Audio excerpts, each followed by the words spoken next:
Photographers are like hotel maids. They often find themselves in illegal situations, the prime suspect of murder. They see things that most people don't or would want to. And they get paid very little. It doesn't mean if 5 of them came to me for help, I'd refuse. All I want is the perfect camera. All I want is the perfect camera. It is a sad day, my friend. We have a lot of terrible announcements. One, the most important, my little black magic OG. He's dead. He won't turn on. Something ain't right. I went out to make a video, and I powered it up. I'm like, okay, setting it. It was working just fine.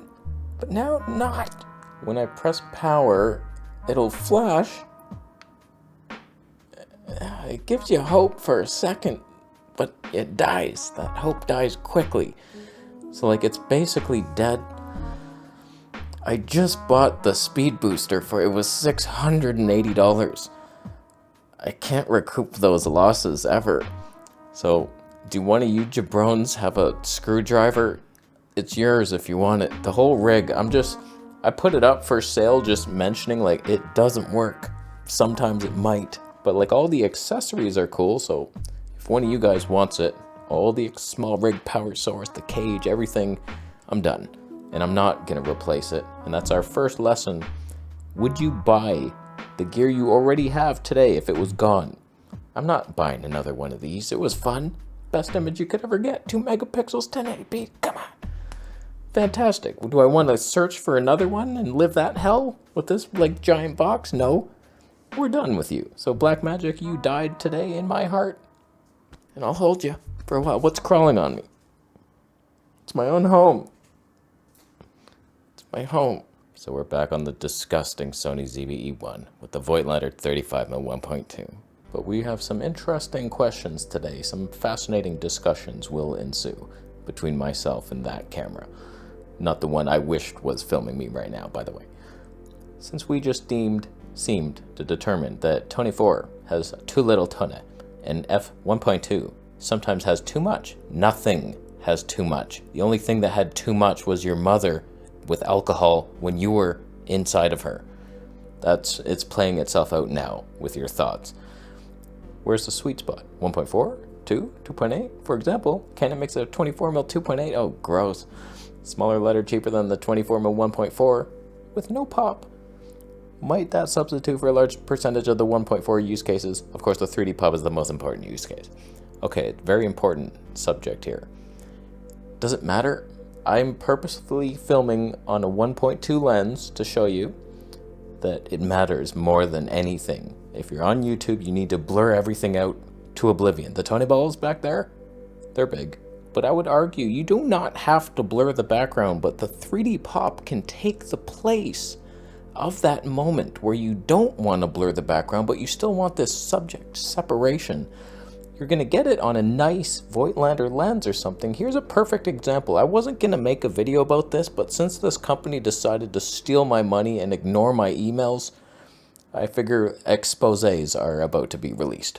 So here's a good example of 3D pop. Even though everything is in focus, you can just see the depth. This is the Voigtlander 21mm 1.4 on my Sony ZV-E1. The 3D pop, as soon as I saw that, I was like, wow, that looks amazing. Even though the horizon's tilted, that's another story for another day. So this company sends me this scooter, Vigogo, and you have to connect their stupid app for it to turn on, or else it will not ever work. So I filmed this unboxing video, and then I'm trying to connect it to my phone, and it's not connecting ever. It was just so annoying. Perpetual connecting sign, and it never would connect. So this company makes shady parts with a shady app, and it just wouldn't work. They had to pick it up, and I had to pay customs fees, and I'm like, are you gonna reimburse me? And they're like, no, we don't use PayPal, sorry. It's like, okay. And they're just ignoring my emails now, so just be wary of them. I'm not even saying to not buy their scooters. They might be cool, they sounded good, but like, F you guys. But when it comes to like what's too much tonne, like if your audience is irritated by how much, sometimes I'll do that, the 85mm 1.2, and it's like only this, and then everything's just, it's a ghost mist.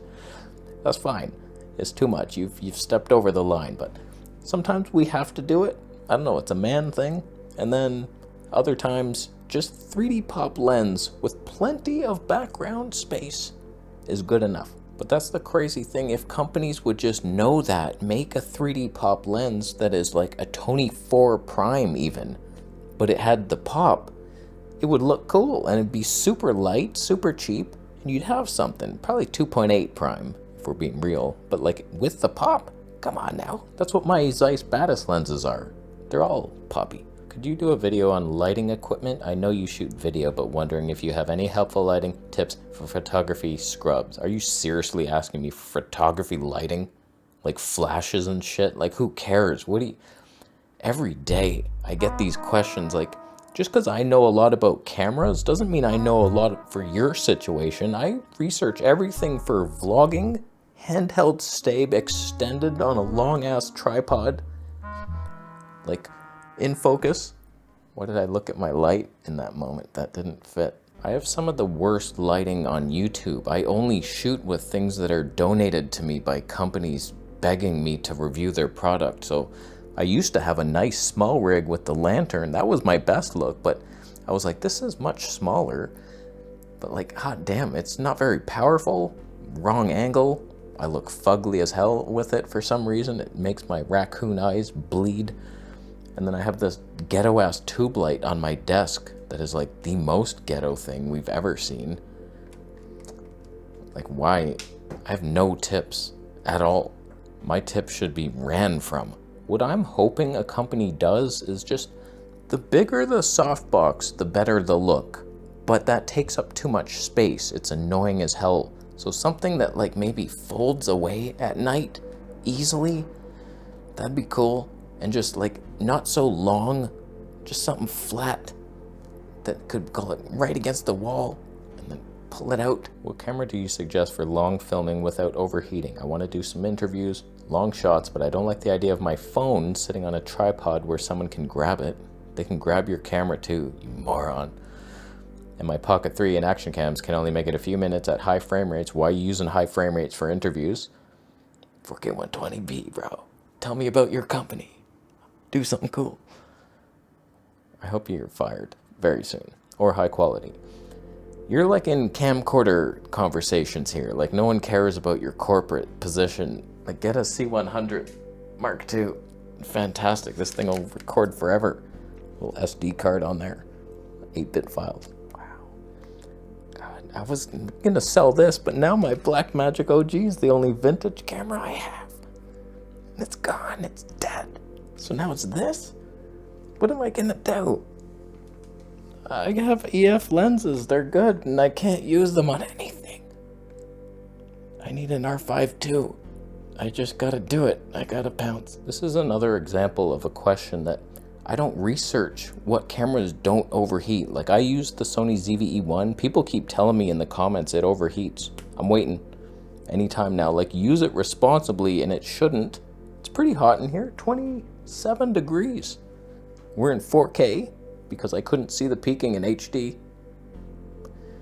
So it's like, this is never gonna overheat, but I wouldn't recommend you get it. If you want something that doesn't overheat, the old Panasonic G85, that was my jam. I used to make 2-hour podcasts and it was always going 4K, it didn't matter. It's just like some companies make things too small and it's not good. Don't get any of like the Canon APS-C, Sony APS-C, unless it's the FX30 with the fan built in.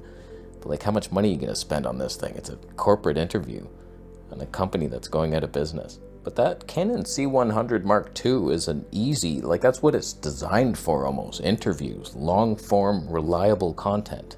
It's a camcorder basically. It's never gonna overheat. So like that or an actual camcorder, which is gonna look like trash, but like you're used to that. After watching your ZV-E1 footage, I'm selling all my gear and buying a white ZV-E1 and the 16 to 35 24 P. Ouch, that's not no pop in that one. It's lightweight, but it's not as light as the Zeiss 18mm 2.8. Just throwing that out there. That has the pop and it's lighter. Well, I want my zoom range. You're not hip. What microphone system do I need so I can talk? It also picks up the actual environment sounds too. I may want a Sony tripod grip thing, so I'm not holding my hammer like a hobo, waiting, instantly share, directly, douche tuber. I am a lav guy because I don't want the environment in, because my environment is usually cars driving by, trying to kill me, throwing apples at me and shit. They're loud. So no thank you to that. Voice isolation, lav mic, and the wind protection of those little fluffy things is top notch. You can be in a windstorm and it's like calm as day. And I'm riding my scooter and it's like I can talk through traffic, windy traffic.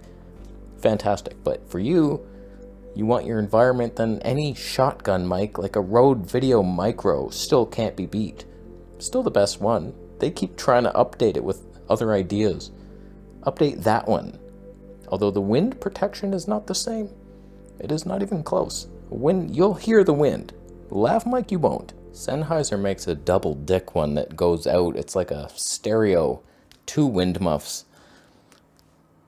That'll like be the ultimate stereo thing.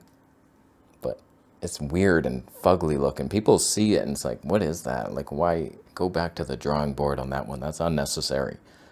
That shouldn't be allowed in public. So any old shotgun mic, who cares? All right, last question here. Curious, when do you use picture profile off for S-Log 3? I thought you'd never ask. So right now, this has been an experiment. We're in S-Log 3, but I lowered the ISO all the way down to too low, 160. So that's what you've been witnessing. Not much dynamic range. Uh-oh. Okay, this is what it should have looked like. Now we're at the base ISO 640. Had to lower the light down, which for some reason makes the background brighter. Just opposite land with these lights. You turn it up super bright, it's like, uh-oh. And then the background's dark. Yeah, okay. Science lied to me during that experiment. So right now, we're in picture profile on S-Log 3. Let's turn it off.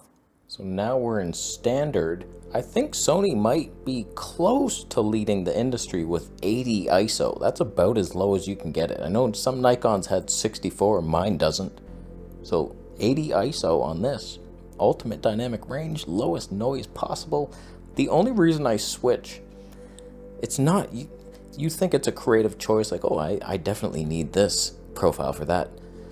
It's because I'm bored of losing my mind trying to grade log footage and get it right.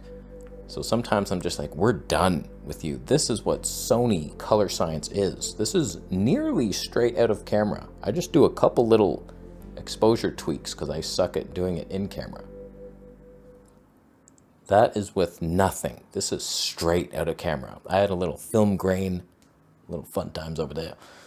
So like, it's Scrubville. Now we're in Cine Vlog. Cinetone plus gold and black bars have been created, and I had to pan up a bit. Light had to darken. A lot of weird things happened. ISO 100 for some reason, that sucks. No longer advantage. I think for Sony, it's not even the colors that are the bad thing. It's something about like a digital sharpness that just makes it look like a video. I don't even know how to describe it, but I see it every time I switch from like the C100 or the Blackmagic OG, which I'll never be able to touch again. I go to the Sony and I'm like, oh, why? It's just sharp and nasty. Turn on one last time, girl. It's coming. Damn you. So I don't know what's next. I just returned that speed booster for Canon EF to the Blackmagic at a huge loss. I don't even know what those numbers are going to be because I had to pay customs to get it in and shipping, and now I have to pay for shipping back. Ouch on that one. So that was a rental that went wrong. And now the only other somewhat interesting thing for me would be either the Canon R5 II so I can use these EF lenses, or the C70 with a speed booster for some reason, but it's so expensive. I think I would prefer the full frame R5 anyway. There's nothing, there's no hope. So, and do I need any of it? I already have the ZVE1, like there's no point. I don't know, I should just sell all the EF lenses and kiss that dream goodbye, and then we're just Sony. Ouch. Disgusting Sony footage. I need a cinema camera, fast. I'll leave. How you doing? You Bitcoining your way to my house? That's nice of you. We learned nothing today, by the way. Subscribe for more videos. See you next.